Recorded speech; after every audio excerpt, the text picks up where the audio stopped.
Friday, 9 p.m. Eastern, 6 p.m. Pacific.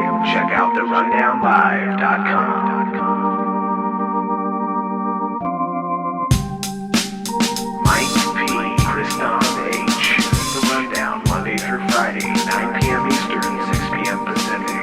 Check out therundownlive.com.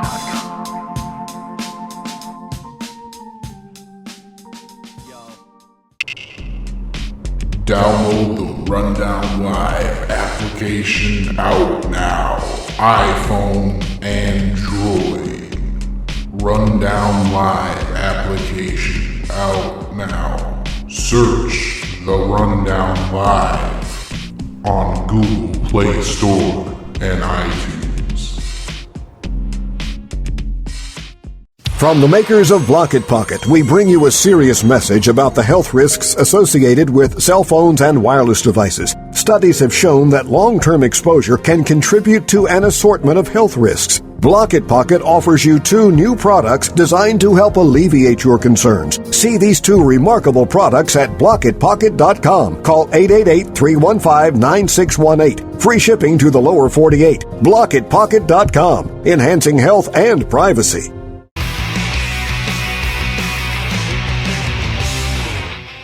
What up, guys? We're live here. It is Friday, the 13th, September 13th, that is. We're live on The Rundown. Mike Paczesny, Kristian Harris, therundownlive.com. What's up, guys? Kristian is not there. Apparently, he has left the show and is no longer with us, so we will just move on without him. We are good to be here, so let's just get right into it. We don't need Kristian to tell you that we are sponsored by Private Internet Access and Onnit.com. Go ahead, Kristian. Let's just get right into it. Hey, man. How's it going? What's up, man? We you left us in the intro. That's all right though. I just was letting Dude, people know about I our had this sponsors. disaster. You know, like when you bump into something and you spill coffee on yourself. That's pretty much like what just happened to me. I just got an inch of water on the ground. Nice. That is terrible. Well, do you feel comfortable letting people know who our sponsors are? Yeah, absolutely. Hey, let me tell you this about our sponsors. Yeah, we have privateinternetaccess.com. Remember, privacy is freedom. You can get privateinternetaccess.com for as little as $39.95 a year, and that's for 5 computers. And basically go to rundownlive.com and click on the banner, and every little purchase helps us here, and it lets you browse and download or do whatever you want on the internet privately, and it actually runs in the background. You don't even know it, and it doesn't even change anything on your computer. It's just a little like Pac-Man ghost guy that kind of sits there and floats around and makes it. There he is. See him? He's green though. You know, so, it reminds me of the droid guy, actually. Yeah, kind of a little bit. Yeah, sure. And let's not forget about Block It Pocket. By the way, they sent us a bunch of cool stuff. We're gonna have a competition here. Wait, you're not on the screen. Let's show those. Hold on 1 second here. We got to get. They sent us. No, absolutely. They sent us a bunch of cool stuff that we're going to be giving away. You know, I might grab one for myself, but joking. So, yeah, we definitely got some blockers, and we have some nice. Great giveaways. Yeah, hey, even stuff for the ladies if you got a little pirate in you. Well, so we got to figure out a way we can share contest. a couple of these. Maybe if people want to call in, we might be able to give a few. We gotta do. You know, we always say we're like morning talk radio. Maybe we should have a morning talk radio type contest. Bring up a topic or have some kind of cool kind of contest that we run. Right, because those are like $30-something, aren't they? I mean, they're normally like almost 40, and we got a bunch of them to give away, and we want to make sure that we can get them in the hands of some people who want to try them or want. Well, yeah, one. and they definitely need to download our app and something like that. So yeah, absolutely. There has to be I don't know. That's on the you. screen. I'm like half of my head is off. I got apparently I'm not on the screen either. But anyway, I'm joking. Don't forget Onnit.com as well. Check out Take the brain quiz, and then just help us out, guys. We also have the apps online and Bitcoin tip jar. But anyway, we do have a guest today. Mark Howitt's going to be on the show of March of Freedom. So basically this guy like walked across Canada, spreading awareness and things of that nature. Also part of worldpublicunion.org is his website. Cool. Hey, let's not forget your article too. That was Oh, pretty, the McCain article. Yeah, it was I a really already did. big article. I already forgot about it. The John McCain admits that the CIA is flying plane after plane full of weapons into Syria. I mean, it's not like we didn't know that, but thanks for confirming our thoughts. Yeah, So, and the very CNN. last statement is what solidified it for me when he's like, it's the very last thing he goes on to say, like, I believe Pierce rephrases it and he says, well, it's not true, and those aren't the type of weapons, or those aren't good enough weapons anyway. Something like that. I'd have to look at the article to what he said. Basically, he was trying to cover up for McCain because they play for the same team. They're both on the globalist payroll, and Pierce totally caught McCain spilling the beans on accident. He's getting old, and not saying that he intentionally did, but when you're old, I'm sure that things don't work as well as they used to, especially what you're planning to say, and you end up just flowing with the moment, and then you run out the truth, and whoops, there it is, out and open. And we already knew this, but now on CNN, on national television. Thank you, John McCain. Right, and that's why I included the Lord of War scene. Well, now we know we're undoubtedly funding Al Qaeda, which we knew already. Just to make sure that people understood that that's pretty realistic that things like that do take place now, where arms dealers do work for the American government and the president, and then they basically get off the hook for selling arms. But anyway, we better bring Mark on because bring the jogger on. We're already digressing fully here. Let me put Mark in here. But yeah, it's incredible. These Black Pockets are pretty cool, so we got to think of something cool. So if you guys out there have any good ideas, put them in the chat or send us an email.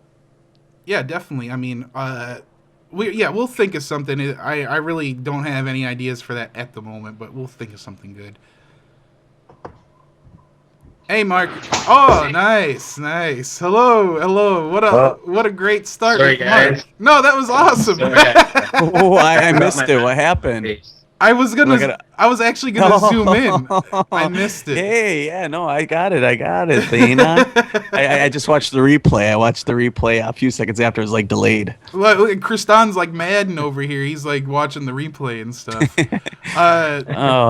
It's good to have you on, Mark. So pretty much we just gave you a brief introduction. We mentioned the March of Freedom and your website, World Public Union. So I do want to get into the March of Freedom, but before we explain to people what that even was, let's go right into it and kind of let people know who you are and like even what got you even involved. Was there a specific event or issue that even got you motivated to become politically active or aware? Well, essentially, I got active after learning a bunch of things. I really like studying about history and geography, science, all sorts of things, and eventually I just started coming on to some things that were really quite interesting, like how were the pyramids built, why are we here, what is the meaning of life, all sorts of things I was questioning, and I was on a knowledge quest really, and I met some people that were kind of telling me about other things to look out for, like for instance 9/11 anomalies and stuff like that. A couple good friends of mine were telling me about that kind of stuff. So I started looking into that stuff, and after that, I started making documentary films based on some of the research that I was doing and some of the pieces of the puzzle I was fitting together, throwing out some theories and stuff. So I got involved in that way, and then I became an activist, because after you start learning about this kind of stuff, you tend to want to do something about it instead of just learning about it. So I became an activist and started a group called the World Public Union, which is like an activist database networking website where people can meet up in different parts of the world that are activists that want to kind of promote the same problems and get solutions for the problems. So that's basically how I got involved in everything. Well, I have a question to ask you. You mentioned pyramids and how the pyramids were built. Question: Did your studies at all lead into Edward Leeds Scollon's? Coral Castle, yeah. Coral Castle, yeah. We were talking about anti-magnetic technology and dual polarities, using magnetic currents to make things weightless by reversing their polarity. So he built the whole castle in 3 years or something ridiculous like that. Yeah, and he was doing it in all sorts of crazy ways, and he left all the clues right in symbols and in the way that the shapes of certain things. Yeah. Yeah, Sweet 16 and the whole math equation. Yeah, the same patterns you can find in Mason halls too. They're designed with the same kind of symbology, with the same set of numbers and Isn't stuff. it the golden number that is repeated? It's point 00116 something. Repeating That's actually forever. Yeah. and it's also our rate of growth, and like everything works on this wavelength. Everything in the whole unit world. So it's pretty interesting. There's something very special about that number, and it might have to do also, with a lot of other things that we didn't know existed, possibly like alternate dimensions and weird stuff like that. But that's going way down that. But it's pretty it is interesting. true though. That does mean that would mean Isaac Newton would be wrong, though, would it not?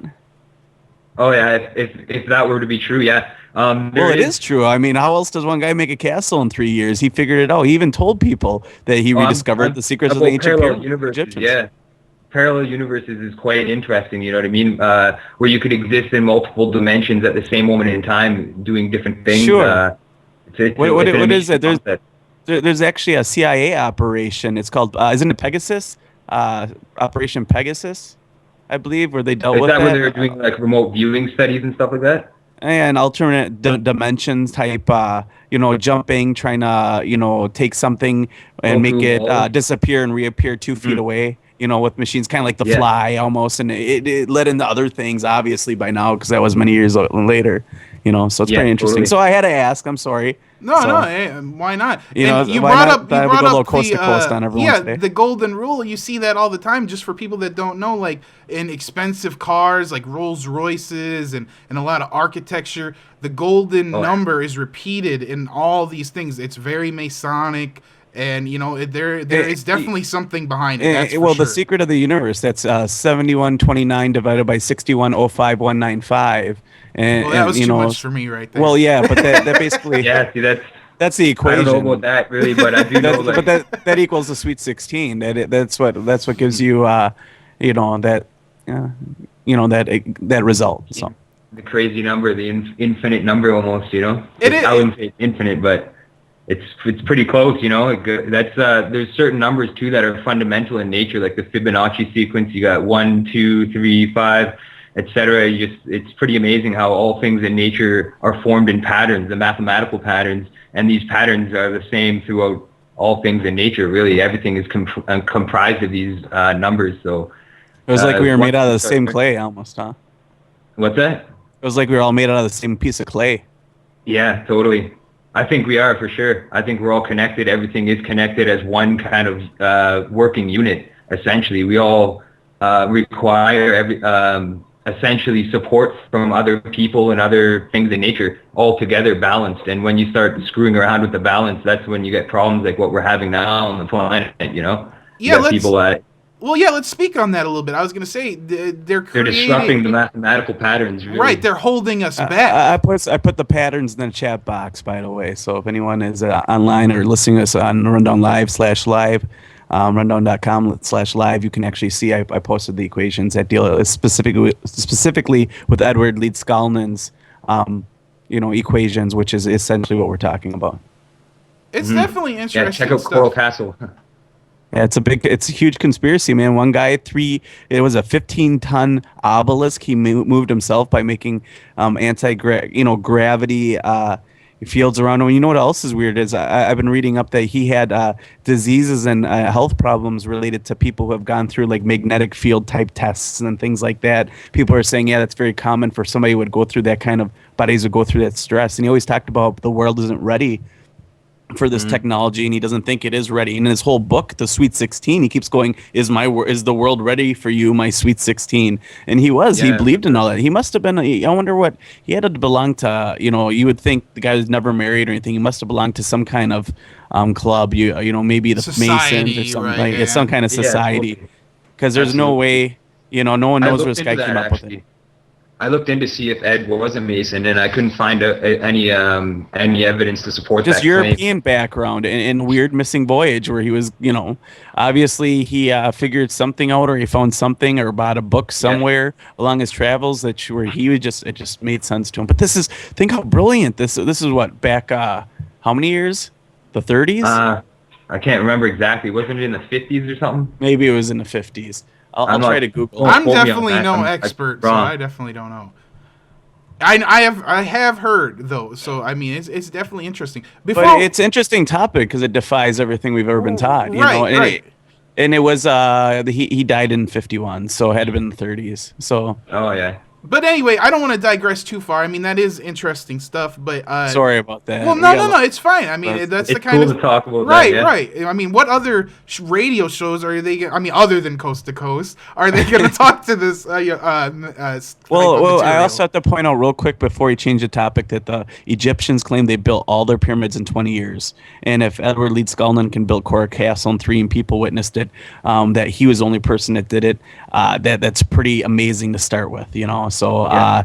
It's all there. It's all in his books, and he's written a lot of books on magnetism. I'd recommend it. Also, he wrote a book saying that everyone should write a book in their life, and I agree with that as well. Everyone out there should write a book sometime in their life. Yeah, for sure.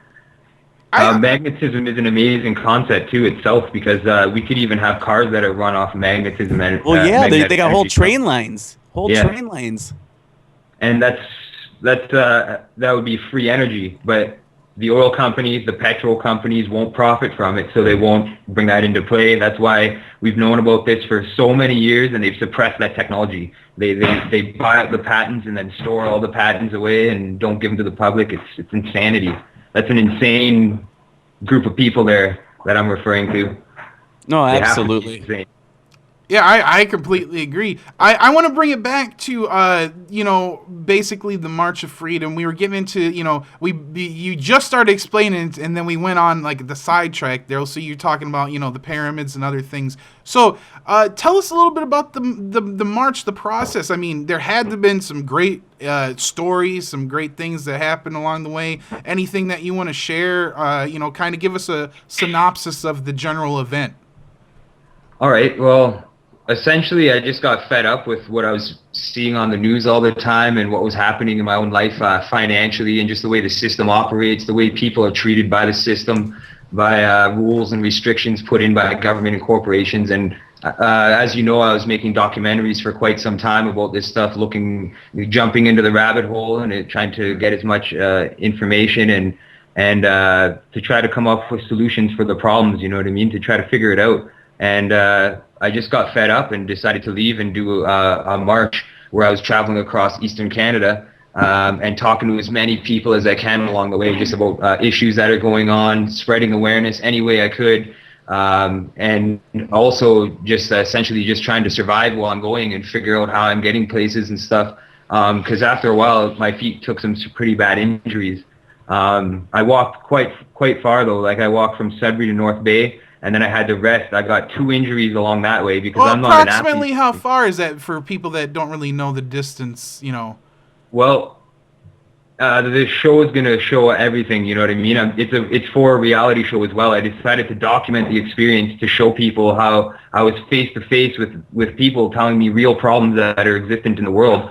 And also trying to go to the sources of these problems to ask them for answers and try to talk to people about that. And what I mean by that is I went right to Stephen Harper's house to deliver a letter to him. I knew I couldn't get on the property or anything like that, but I was also at Parliament Hill for 2 days in Ottawa where I was trying to talk to people around there, but it was mostly tourists around there. But I did talk to the RCMP and a few people that were there, a couple of activists that were on the Hill. I talked to them, which was really good.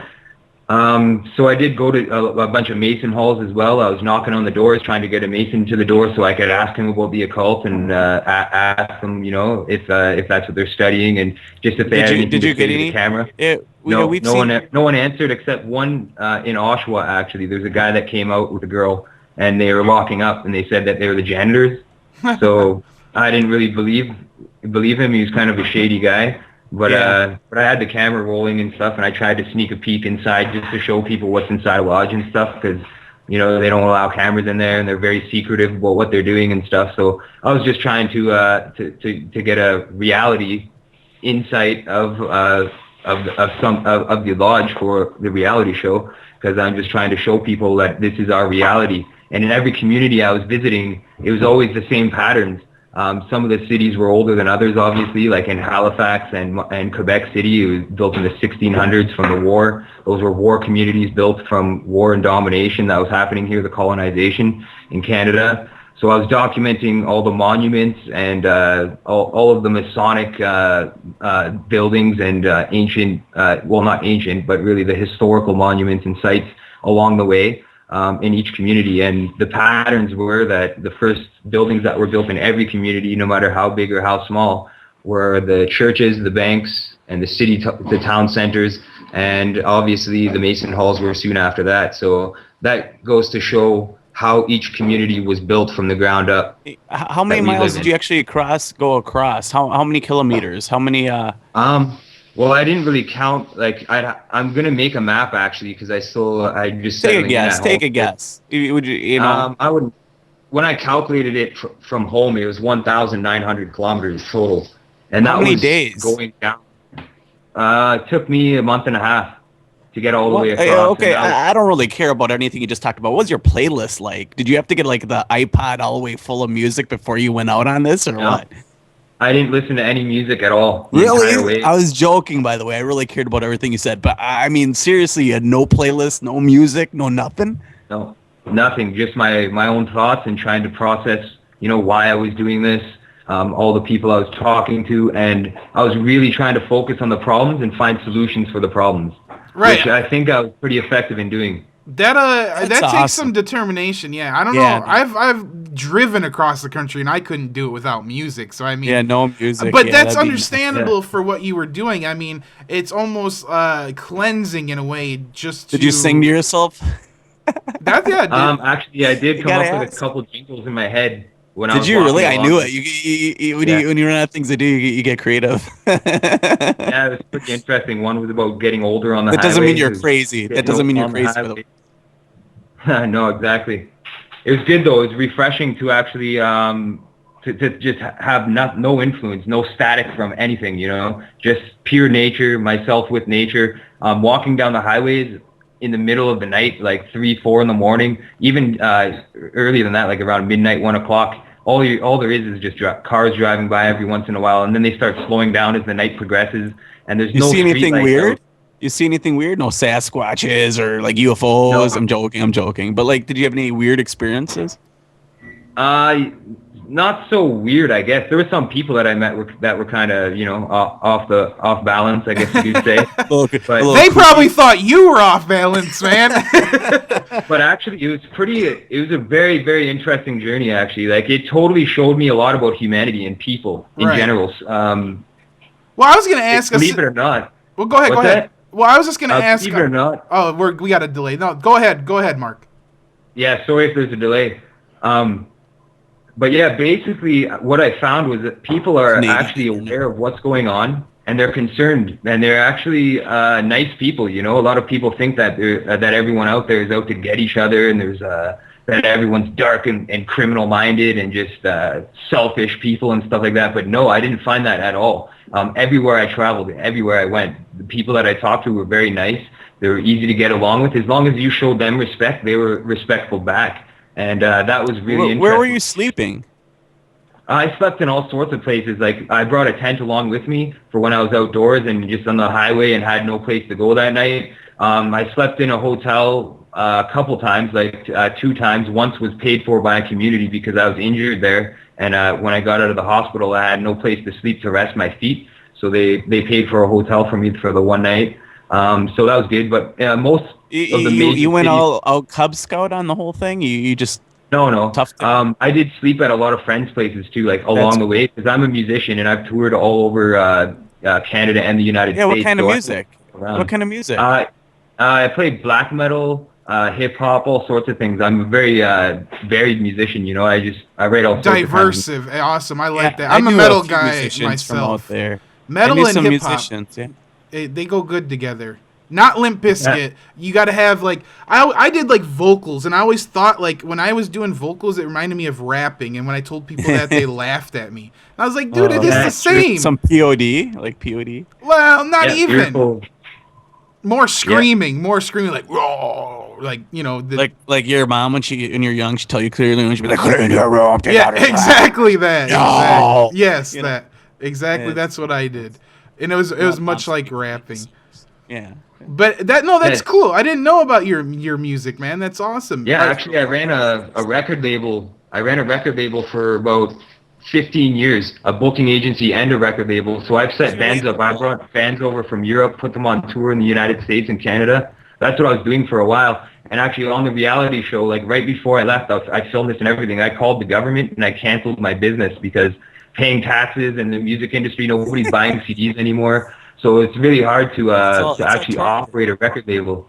You know what's really crazy is I owned a record label for about 10 years called Snapdragon Records. I put out albums and I did 7 years on Vans Warped Tour. So I know exactly what you're talking about. Like 3 or 4 years ago, everyone just started torrenting. And, you know, I saw an album I put out get 20,000 downloads. And it's like, now I can't even break even. You know, we got videos on TV and stuff, but, you know, it doesn't help if everyone's downloading them for free. So that's crazy. I invested a lot of money and I lost a lot of money doing it. And I just couldn't do it anymore financially. I couldn't keep investing. Were you in Milwaukee? What's that? Did you ever make it to Milwaukee? Yeah, we played the Rave actually before. The Rave, awesome. Nice, that's awesome. Who did you guys play with at the Rave? We were the headliner actually when we played there. Well, what's the name of the band? I could have been there, man. We were called Wolf and Ancestry. We're actually, as far as I know, we're not a band anymore. Like, we're on hiatus. I don't know if it's indefinite or not. We know how that goes, yeah. Yeah. Were you being booked through the agency group or any of those, you know? Yeah, I've worked with the agency group, bringing bands here for them. Sure. You know, Ellis Industries, all those people. You know, William Morris, AGP, sure. Yeah, I've booked a lot of shows for a lot of bands here. That's so cool, man. That's so awesome, man, that you did that. Yeah, and I do want to continue doing the music kind of thing, because that's what I've always been interested. You know what I mean? But it's hard when there's so much going on and you're raising a family at home and you're trying to pay the bills and get by and stuff. It's really hard these days to actually do music as an occupation or as Career, a full-time job or anything. Right. So. How was your Milwaukee experience? What did you think about the Rave? Because, you know, a lot of people get mixed emotions. Did you get any pizza shuttle? Because that's the best thing about Milwaukee's pizza shuttle. I'm joking. Well, no, actually. But we did drink a lot of beer, and we did... well, that's Milwaukee, it was too. A cool venue. The Rave was really cool. We played in an upstairs bar area, because I know it's sectioned off, and there's different... I worked there for 3 years. I worked there for 3 years as an independent talent advisor and promoter, actually, for Joe Ballestry at the Rave. What year did you play there? I might have even worked there and been there when you were playing. It was like 2008, I think. Oh, no, I only worked there until 2005, 2004. No, yeah, that's awesome, though. I mean... The place is haunted, by the way. Yeah, Milwaukee was pretty cool. Actually, we were at the venue in the parking lot just outside our van and stuff. We were actually having a couple drinks in the trailer or something like that. And across the road, there was a variety store. I don't know if you know which one I'm talking about. Right. It's a little corner store right across the street, right? Yeah, well, there was this girl over there, and her son was with her, and she bent over and took a crap on the wall right on the side of the variety store. And we were watching. That's the Rave for you. It was quite funny, actually. The Rave, man, it's just so great because, you know, we always ask the guests, like, if they've been to Milwaukee. And finally, Mark here has been and played at one of the greatest venues in Milwaukee, the Rave. The Brewers. Yeah, it's just a... Is that a Brewers card? I think it was. Kristian's trying to sell his cards on eBay now. No, that was from yesterday. Our talk about when you were kids and you traded for a Paul Molitor rookie card. Nice. What do you want? I was cleaning out my closet today. I was like, whoa, I still have it. You know, that's like your prized possession. Don't lie. Yeah, it's worth like $12. He's trying to show it. He's trying to show it like show and tell. But anyway, I couldn't even get an ounce of silver for I can't believe you saw a lady crap on the wall. I've seen a lot of crazy things at the Rave. I've been there so many times, seen so many bands there. That's just cool that you've played there. I actually played there. I'm sure Kristian played there. Well, I played there many times. Yeah, that's awesome that we all have that. We all played on stage at the Rave at one various time. Isn't that pretty cool? Yeah, I thought that. Cool. That is pretty awesome. I played punk rock music though. I also toured as a musician on and off for about 6-7 years and did punk rock. You know, Milwaukee. What is with Mark? What do you think the connection to music and just awareness is? I mean, because it seems it's got to be incredible. Vibrations. I think the whole world is governed by vibrations. Pretty much, it's all. It's all 0.00116. Yeah, it's something, it's there, so and music is essentially that. It instills emotion in you, you know what I mean? It could be varied emotion. It could be dark, happy, soothing, uppity. It's all different kinds of musical taste. So that's why I think music is in interest of people.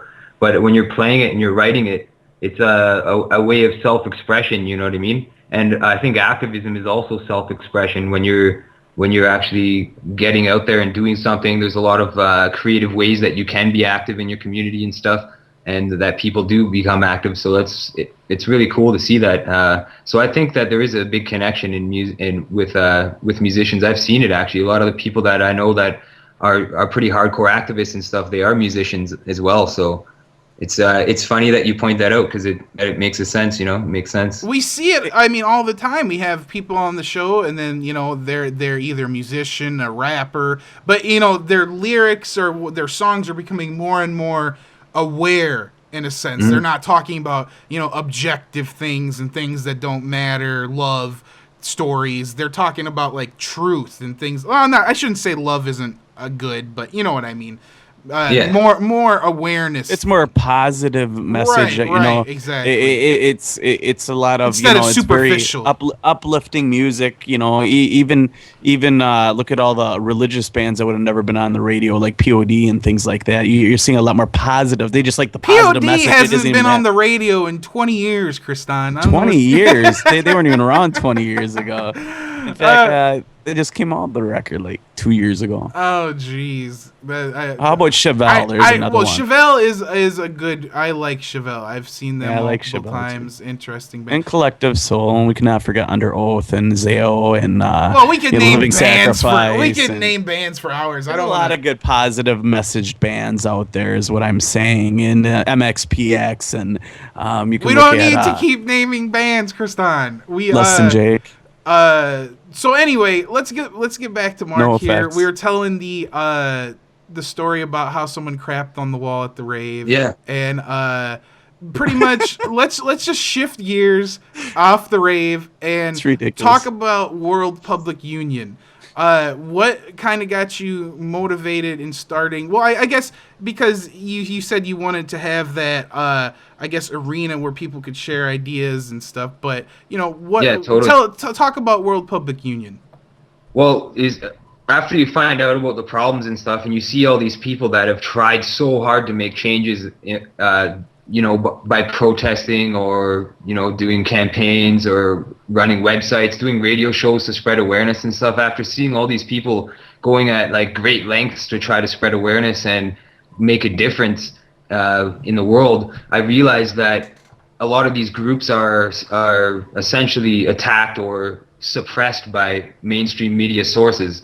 Like their websites won't show up in search engines, and videos are suppressed, or you get trolls and shills on your videos filling it full of dislikes so that people don't really watch the material. They comment on your videos, and there's all sorts of ways that they try to get people to not look at this kind of information and stuff.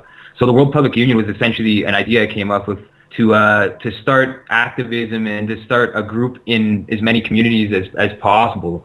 So me and a few friends, after I came up with the idea and we were developing it and stuff, I had a couple roommates, Dave Richardson and Barbara Govro.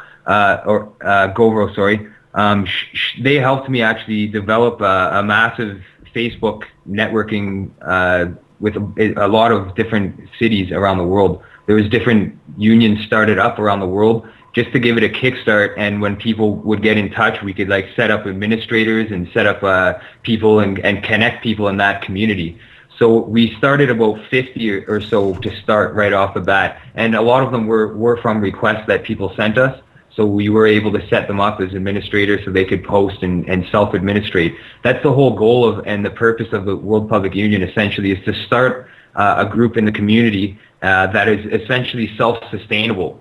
So it doesn't really need the bigger group or the collective, all of it. It's more of a local thing where there's people that know each other in town and they're working together and they're posting links to protests or good websites, local news, world news, petitions, anything that's really worth checking out. that kind of picks up the momentum of the activism in the area, and also acts as a way, like a hub for people to meet and communicate. And the thing is, we're not connected to any government structure or anything like that. We receive no funding from any source whatsoever. Really, it's self-funded. If there's a local group started, it's the group itself that puts their own money into it. If they need to do like fundraisers for events or anything like that, it's really self-sustainable. Really, that's the whole idea of it. That it's a group of leaderless leaders, really. So there is no leader. We're all our own leaders. So that's the way it should be. That's really the way I think that change is really gonna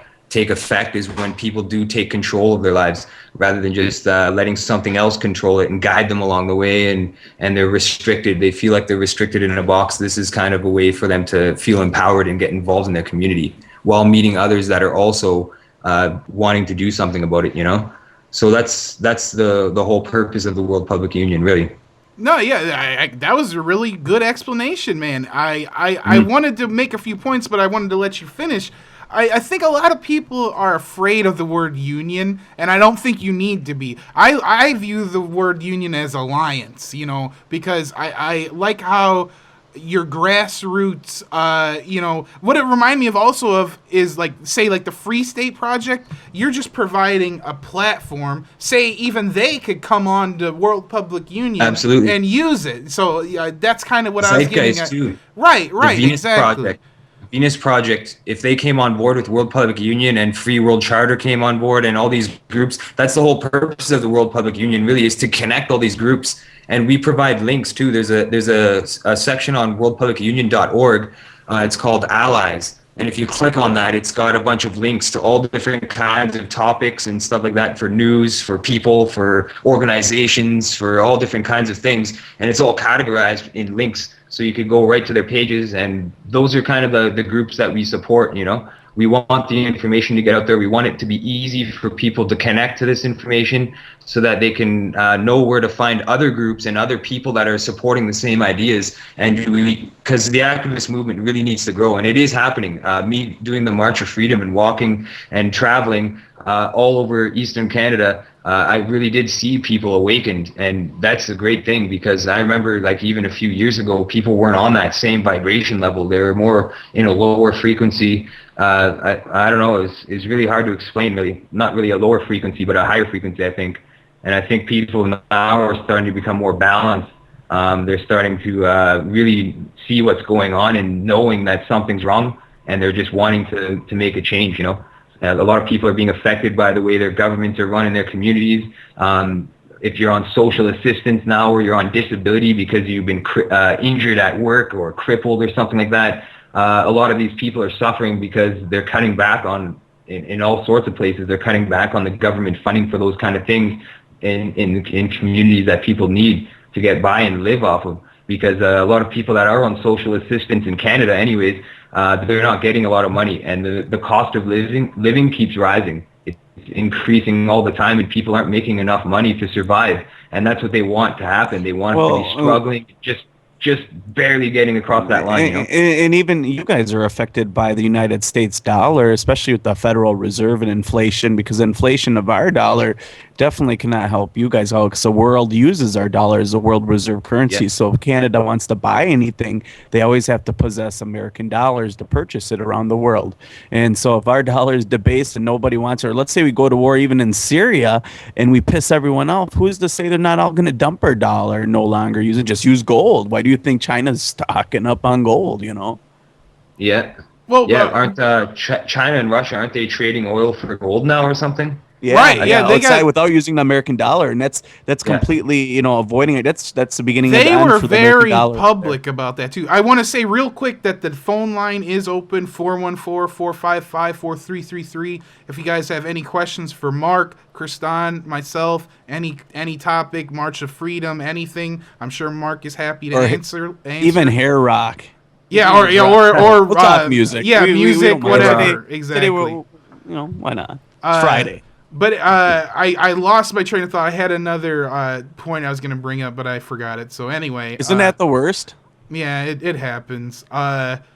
I completely lost my damn train of thought. So guys. Yeah, one thing about the March of Freedom, the one thing too is it was like a lot of people think that I walked the whole way, but the thing is on the 400 highway and the 401 in Southern Ontario, which connects a lot of the major cities down in Southern Ontario, it's illegal to walk on those highways. I was told by the OPP directly that you can't walk on those highways because it's extremely dangerous. Like a lot of the cars are going by so fast. It's like 4 lanes on each side. There's cement walls in between the roads, so you can't even get around if you did get trapped there. There's no way to get off the side of the shoulder of the road. And in some areas, it's even really small, the shoulder. It's so small that, and I was carrying a cart behind me, which was like a bicycle trailer, essentially. So it had wheels and it had a nice solid frame to it anyways. And I was carrying that behind me pretty much the whole way when I was walking. So a lot of the highways, even the highway between Moncton and Halifax, there was some spots there where it was impossible to walk on. So I actually had to take buses through some areas. And also there was speaking arrangements, like public speaking arrangements set up for me in Kitchener, Oshawa. I was going to be on Ottawa and Parliament Hill, which I announced before I got there. So there was all these dates set up that I had to be in certain areas for those days. So I did have to get rides around those areas. So a lot of people might think that I walked the whole way, but it was essentially I walked as far as I could to get to Barrie, which was where the 400 started. But I took the long route essentially. I went from Sudbury to North Bay, and then North Bay down to Barrie, which is a bit longer than going right from my town of Sudbury right down to Barrie. So I took that route, and because there's more communities along that way, and I ended up just north of Huntsville. Actually, I ended up getting pretty badly injured on my feet. Like my feet were totally destroyed, and I couldn't walk anymore. If I kept walking on my feet, it would have been pretty damaging. Would you say that was your boots that did that, or just the overall? Well, yeah. My feet were pretty much screwed from the start because I wasn't prepared for this or anything. I just I knew that I was gonna I knew that I wanted to do something like this one day. It wasn't a developed idea for a while, and then really just like a couple months really before I left, I really planned things out, and the idea to do the reality show came up only then. So that was just something I was thinking, and I didn't tell anybody I was going to leave either. I wasn't making announcements or posting it anywhere. I didn't tell anybody except 2 friends of mine and my wife, and that's it. Those are the only people I told, and that's it. When was you started kind of your jog, for people. What's that? When you started, when you started your jog, you had no beard, right? You had it all shaved, and No, now he that's was why you not- have like No, he's got like a foot long beard. Look at that thing. Yeah, How long he, did it take you to grow yeah, that? Getting there for sure. he put mine to shame. That's But yeah, for like sure. those injuries were pretty bad. And actually, my friends from Sudbury here, I had a homecoming when I came back a couple days after I returned. A bunch of my friends met up with me at a local bar here, and we had some drinks, and I shared my stories and got one last video for the show of the homecoming event. And a couple of my friends made this shirt which says, "Because some steps in life are harder to take than others." And this picture here is my foot. That's a foot from when I went to the hospital in For the Huntsville. love of God, dude, that's like Yeah, some that SLC looks punk. a lot there, worse. dude. That's like that looks There's pretty. blue That's veins like gangrene, bro. sticking out there. Wow, There's wow. blue veins Do sticking you, out do you my still have heel, a so- foot? Do you have a real foot, man? Do you still have? Yeah, have they're healed that up thing? now. I can walk around fine. I'm glad I had, and that's another thing too. Like some communities I stopped in, I had to rest at a friend's place that I knew there or something, just to let my feet heal up for a couple days before I could keep walking again. And I was pretty much screwed from the start because, like I said, I wasn't prepared, and I didn't buy really good athlete runners or hiker boots or anything. Good I just left socks with the and all shoes I that. had. Yeah, that sucks, man. Because when you said you got And they were- injured, they're I was airlocked. not expecting that. I didn't think your foot would look like. Right. like That what is that, terrible. It looks like Stay Puft Marshmallow Man. It's pretty brutal, and it hurt. I keep it hurt thinking pretty of. bad, like just I keep walking thinking back around. to what is that little Nicky? Yeah, Where I've he seen keeps, that. where he doesn't feel his foot and he keeps pounding on the foot. Yeah, it didn't.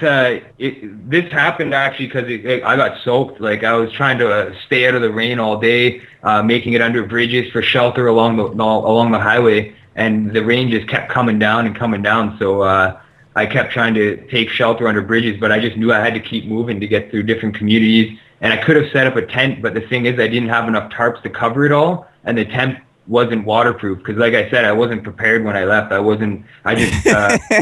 $75, I think. What did you eat? That's what I was going to ask you next. What did you eat? Well, the first couple of days I didn't eat anything except berries off the side of the road and other things. Like what kind of berries are we talking? Are we talking raspberries or blueberries or like those berries that birds don't even eat? Local blueberries. They grow wild up in Sudbury all over the place, and even in just north of Huntsville there was raspberries. I found raspberry bushes. I was eating raspberries off the highway.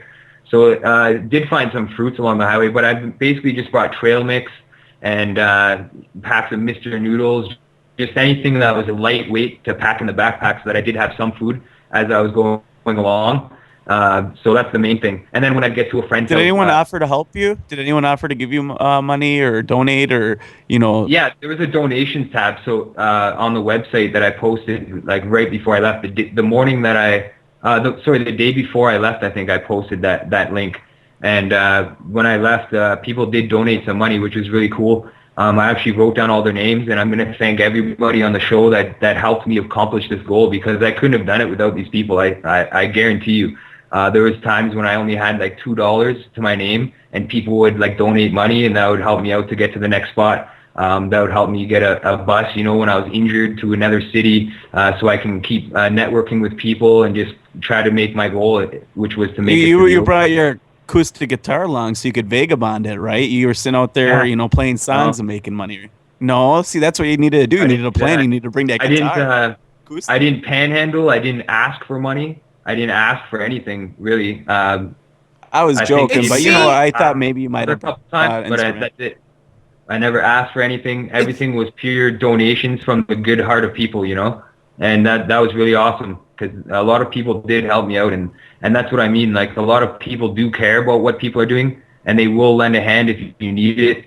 People just think that everyone's out to get each other, because that's the way the media portrays human beings, and music, even some music portrays people as being that way. And it's kind of like, that's what the agenda is, really, to get people to be against each other, to cause divisions as much as they can, just to split the mind up into a million portions, and then program those spots and keep you separated from unity, from the oneness, from the existence of everything, from being connected with that existence. I think that's what their goal is just to separate the mind. Separatism, right? Yeah. No, I completely agree. Just because, you don't agree with someone doesn't mean we're not, the same generally. We don't have to agree on everything. People have different beliefs. That's fine. That doesn't mean you don't have to accept them as like a human being or something like that. And I do believe that we're all connected. That's my personal belief. Whether it's mentally, spiritually, I don't know if that I can prove any of that, but I definitely believe we all influence each other. And I think that's all on the evidence. Same planet. Well, right. We're all one from above. You know what I mean? If anybody ever visits from above, we are viewed as one. So that's pretty evident as well. But I wanted to mention what it can be seen so far from the march. Is anything out, or is everything out? What's the deal? I only posted a couple videos on my Facebook page, which there's 4, I think, that I posted, and they're just short clips from some of the episodes. I didn't even start editing it. I didn't have time when I was on the road. That was my plan, was to edit it while I was on the road and then post episodes along the way. But I was gone for, I think, just over 6 weeks, and I didn't have time to do that. I was really trying to figure out how I was getting certain places, where I was going to stay. A lot of times I didn't even sleep because I didn't know anybody in the community, and I didn't want to just leave my card out, because that's free game for anybody to just take everything that I had. And essentially, I brought a laptop along with me, but I tried not to let anybody know about that, because all the files were being stored on there. I had my iPhone, which I was using. With the reason why I didn't have music too is because I cleared all the data off it, and I kept it free and open so that I could have as much storage as possible for videos, for daily videos. And then I was using the laptop to charge the iPhone as well when I didn't have a power source when I was on the highway. So I was trying to like think of ways just to keep sustaining the show and get as much video as possible. You know what I mean? And that's why I was doing that. And I had the laptop. But if somebody stole the card or something, or somebody stole my backpack while I was in a city or something, that would have been it. You know, everything that I had would have been gone. That I documented from the show. So when I was on tour on the journey, actually, there was. I got a couple donations when I was in Hamilton, I think, and I went out and got an external hard drive just so I could store all the video files on an external source, so that if something did happen to the laptop or anything, I'd always have the videos backed up. And that was what kept a permanent security, I guess. It was security for the videos so that I could keep the show going. Because if I did that for nothing, it would have been a pretty bad blow to the show, you know. It wouldn't have been able to happen. So when can we expect to see some of the clips from the march? Do you think? Well, the day before I left, the same video program which I've always used to make the documentaries that I made, which is Windows Movie Maker, suddenly the day before I left decides to crap out on me, and essentially the video. When it would convert the video, it was half black. The top half of the screen was blacked out, and then the bottom half was showing of the whole video. So just a bunch of legs running around? The whole video is just the bottom half of you running around town talking to people. So, you see all legs. So, I made the announcement video where I was explaining to people what I was doing, and I posted that on the YouTube. But it took me a while to do that because I had to install Sony Vegas, which is a much more technical program. Yeah, that's what we use. Correct. Yeah, so I'm only just learning how to use Vegas now. I was messing around with it while I was on the journey a little bit when I had time, just to try to learn some of the things from it. But essentially, I've spent the last few days here as much as spare time as I have trying to learn the program, because that's a pretty technical program compared to what I was using before. So I'm going to be making it with Vegas this time, and because that's the only one that works now. I don't know why that video program. So it'll be a little bit, but it's coming. I want to ask. We got a couple questions in the chat that I want to get off real quick. How did he keep things charged, and how did you do eating off nature better or worse? Well, I couldn't fully survive off that. You know what I mean? I did it for a couple times. Like I think two days I was eating just that. But other than that, I did have trail mix and stuff like that in my backpack, which helped me. But I essentially didn't eat a lot while I was gone, while I was doing You lose a lot of weight? Yeah, I did actually. I lost I wouldn't say a significant amount, but I definitely gained a lot of muscle mass too in my legs and my arms from pulling the cart and my shoulders. Right. That was the other question. Somebody asked, how heavy was all the gear? Oh, the backpack was super heavy. Like when I first left here, it didn't weigh as much as it did after I left, I guess, Sturgeon Falls. It weighed a lot more in Sturgeon Falls from there to North Bay. So that was pretty hard when I was only carrying the backpack. But when I got to North Bay, I looked on Kijiji and I found that bicycle cart, the bicycle trailer, for $40 used. Nice. And I was like, this is a score, you know what I mean? I could store all my stuff in there, and I could even get the stuff that I need that I wasn't able to bring in the first place. So a couple friends met me in North Bay, and they brought me some supplies, like a sleeping bag. I didn't leave with a sleeping bag. I didn't leave with a sweater or a hooded sweater or anything like that. I didn't leave with a jacket. I didn't leave with a lot of food at all. You are in Canada, right? Yeah. I'm just giving you a hard time. Northern Ontario, so. Yeah, our weather's bad enough, and we're in cold. Wisconsin, right? I mean, you're further north than us, so I mean, the weather changes so random up here. Were there any dangers? Any police encounters? Any animals? Well, no grizzly bears? Lots of police encounters. We really don't have much time left, so I want to make sure you give out your YouTube and your websites, anywhere people can find you, Mark. Yeah, if you just type my name in YouTube, Mark Howitt, Howitt, you'll find my profile on there. If you want to subscribe to me on there, I'll be posting videos periodically on that page for people to check out from the March of Freedom. Right now, I posted the one, the clip from when I went to Stephen Harper's house, and I dealt with an RCMP who met me at the gate there. He wouldn't accept the letter, though. I wrote a letter on Parliament Hill to all the leaders of the world, and this was essentially all the problems that I was hearing from people along the way. I summed them all up, and I wrote a letter addressed to the leaders of the world to kind of address all these problems in one shot that I was hearing, as many as I could remember anyways while I was there writing it, and as many as I knew myself, I knew enough about to write about. So I did that, and the letter turned out pretty good, I think. It definitely addresses a lot of problems and also offers some solutions as to like why we're not transitioning to this kind of society. Like it just totally makes sense to like transition to this new way of living where we're living off free energy and you're not profiting off everybody for financial gain, and people aren't suffering around the world from starvation, and there's no divisions and stuff when we're working together for each other rather than for a profit motive. And that's essentially what I was trying to explain in the letter.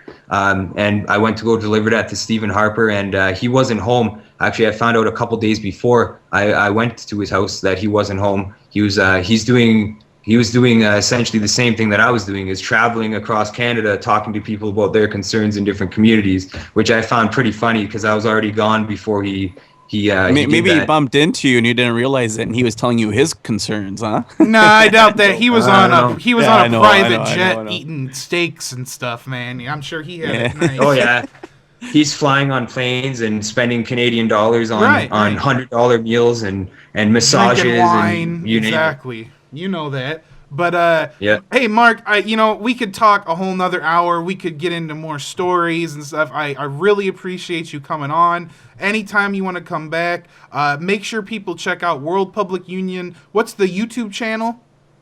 The YouTube channel is Mark Howitt, M-A-R-K, and then H-O-W-I-T-T, just my name on there. And I have an account that's named Mark Howitt. If you subscribe on there, you'll get announcements for all the videos that I'm posting. And it is a reality show, so there's going to be a bunch of episodes and a whole season of episodes. So that's pretty good. I'm learning how to use it, and I'm actually working on like a teaser right now with clips from it that I'm going to put out. Just for people to get a little glimpse on some of the things that happened. So I'm working on that, and I'll keep posting things every couple of days from the March of Freedom, like some of the interviews I did and that are sent to me and stuff like that. So I'll definitely keep posting things on the YouTube channel. All right, man. Well, I really appreciate it, and awesome, we'll definitely very cool, man. share your stuff. We'll share the videos when they start coming out. If you would, we're more than happy to work together. And if you want to come back on, just let us know, man. We appreciate it. Yeah, man. Yeah, Thanks, anytime. man. And thank you guys for having me on. It was awesome talking with you guys. No about, problem. Milwaukee and music and New Right. World Order. We could, Cool. like I said, we could talk a whole nother have to have you hour on about again. other stuff. Right, Very exactly. cool We stuff, could have. yeah. We spent 30 minutes talking about the pyramids. Yeah. Yeah, we went a different way. And it was cool. For It's once to not talk unplanned, about it's the- live radio. yeah. That's reality. That is real. I mean, we have real conversations, and that's why we had Mark here. And again, Mark, we appreciate it, man. Yeah, thanks guys, for sure. Take it easy, man. No Truth problem. Broadcast, right on. Peace. Hey, thanks. Have a good one, man. Hey, somebody needs to sponsor him, either Nike or Harry, Hardcore Harry's gonna sponsor him for that plug. Jeez, we yeah. we always plug Truth Broadcast because that's our home. TruthBroadcastNetwork.com. Yeah, no, absolutely. RundownLive.com. Maybe we don't plug them enough sometimes. Yeah, we got it. We'll show a little. We always plug Harry though. We'll show the. We love. always show the graphics. But yeah, somebody buy that guy a pair of shoes for the love of God. You see what I mean, man? Oh man, Okay, I'm so glad man. it's Friday, guys. You guys that are listening, we appreciate you so much. Whether you're listening on TuneIn, thank you so much for downloading our apps, checking out our sponsors, Private Internet Access, Onit.com. Spreading the word. Block It Pocket is going to be huge. I mean, they showed us the numbers, and it's just getting insane. Kristian, do you still have the Block It Pockets? Let's put those on screen real quick.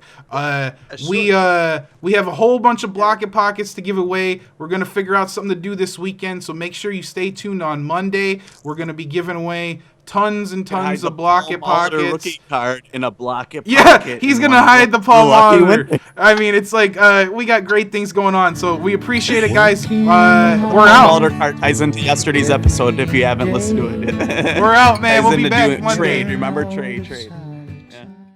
Isn't Wi-Fi great? You can browse the web anywhere. Coffee shops, airports, libraries.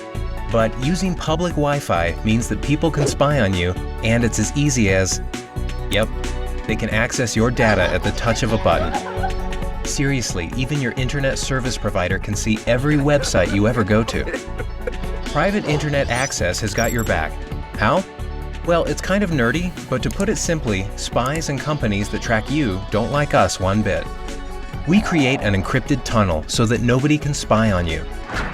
We also provide IP cloaking, which frees you from geographic restrictions when you're traveling. Register today and disappear online, the way it was supposed to be.